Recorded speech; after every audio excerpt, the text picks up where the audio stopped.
Thank you, Anirudh, Anjali, and Anshu for this great opportunity for me. You know, Hemaji was talking about how to get the information to the poorest. So now I'm going to share with you how we try to do it.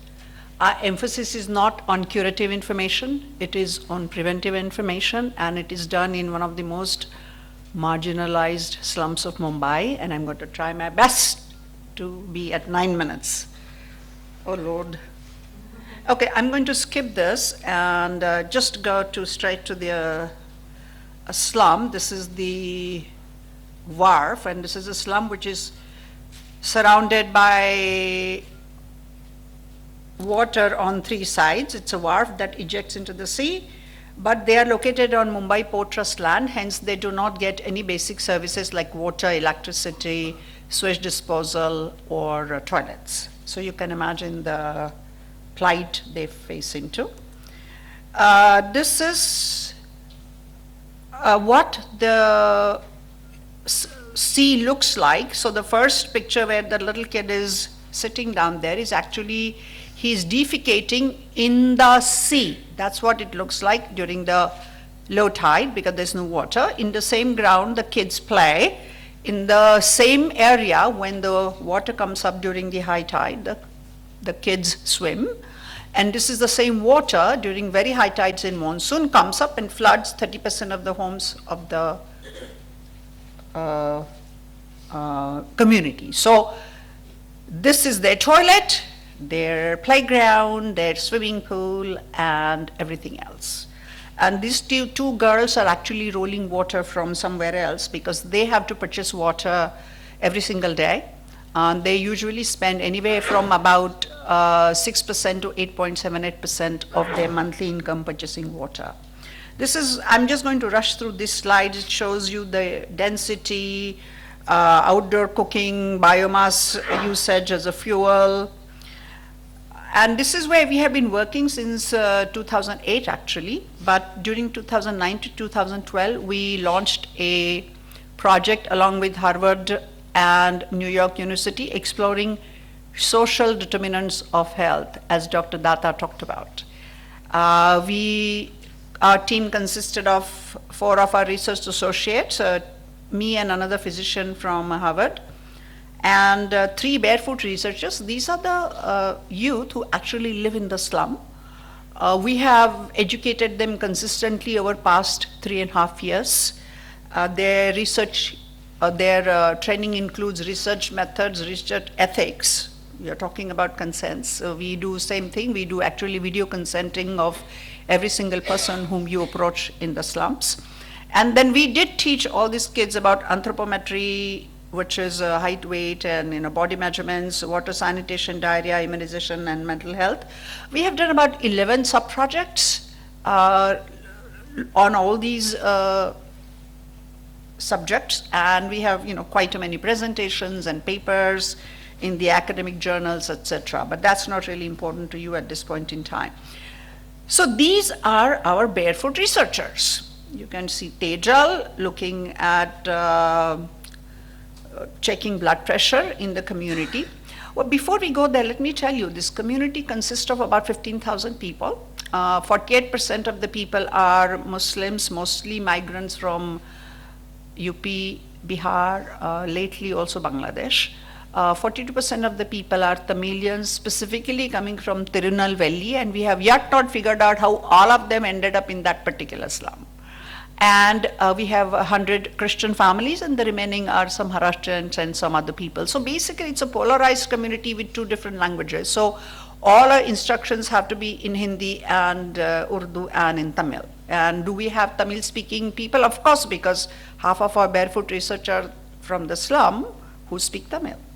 So we conducted an anthropometry for about 7,000 people with proper consents, explaining to them what we're actually doing, and collected height, weight, blood pressures, demographic studies, migration patterns, education, literacy, immunizations, all of it. So that's Bali actually doing a survey of the, I don't know how good you can see it, but those are the kids. About 20 of them live in that same room. They are single migrant kids coming from various parts of the country. They work there, they live there, and that's where they are. So those are one of the very difficult kids to reach to.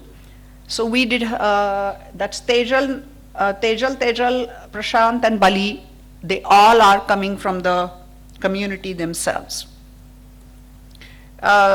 This is the same thing, doing their heights and weights and measures.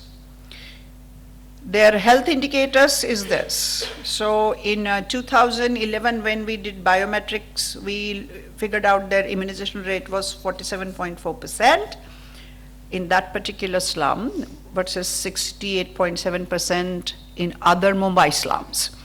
Measles immunization rate was 61.9%, and remember, measles has a very high mortality rate in children. Even then, we have such a low rate compared to 87.5% in other slums.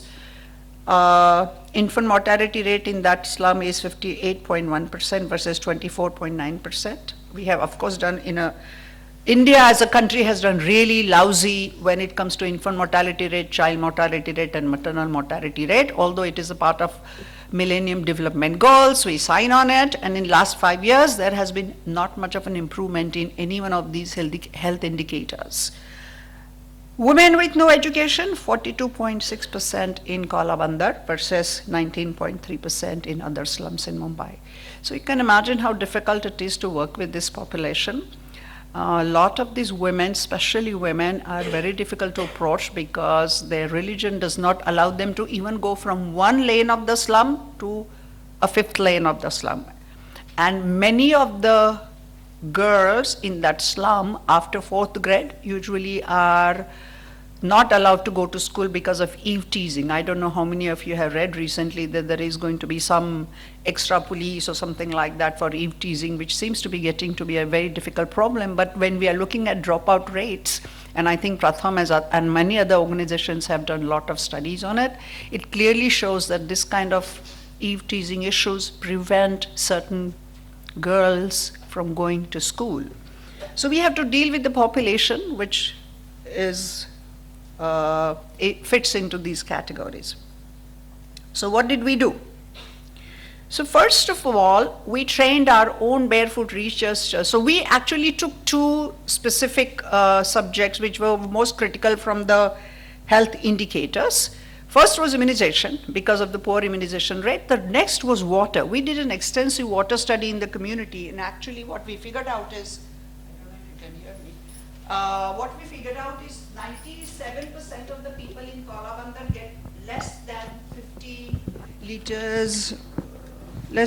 liters per day of water, which is recommended by WHO as a critical minimal lead. 47% of the people in Kaula Bandar get less than 20 liters per head per day, which is supposed to be the very, very high risk for disease. So we basically decided that out of all the 1,000 things that we need to educate the community about, we will start off with immunization and we'll start off with water. We also did diarrhea study looking at all 3,000 households, but I will not get into that. So we decided first that we will train our Barefoot researchers with education related to immunizations, and then we created these sheets, which are basically pictorials. These are the sheets showing you the immunization part. Now, as you may or may not know, most of the slum women, or many in rural, I'm sure you have ran into that, they cannot tell you what is the birth date of their child. That's a very difficult concept for them.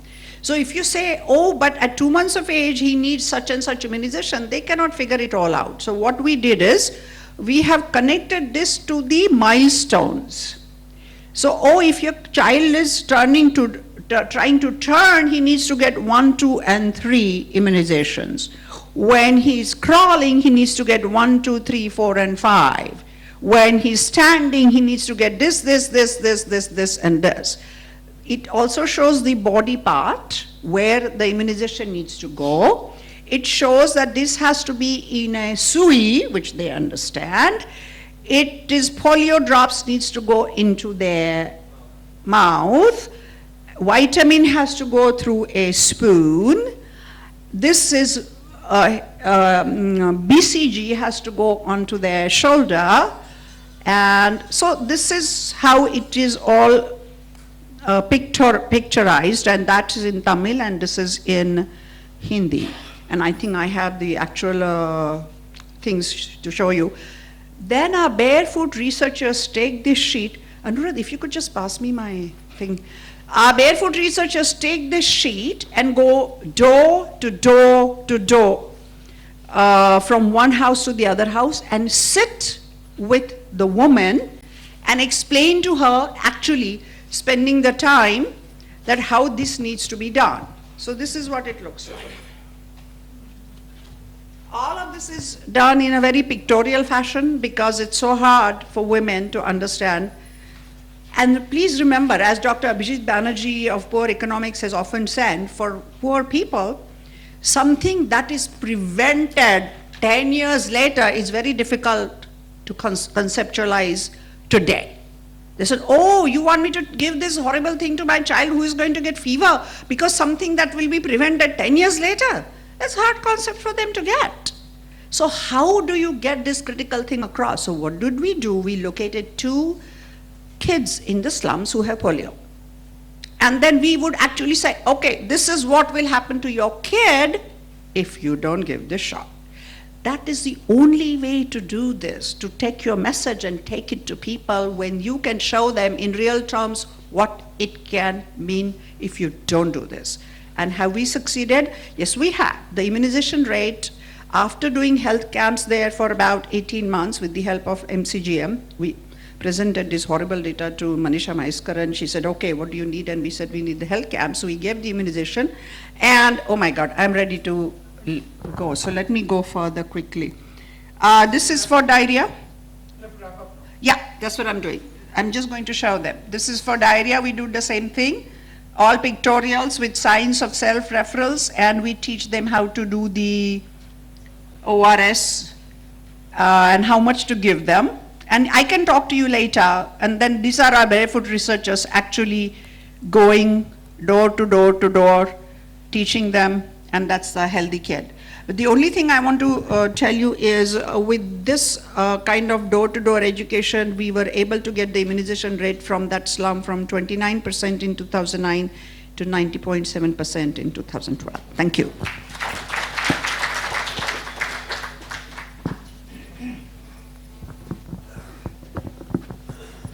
Thank you very much, Dr. Deshmukh.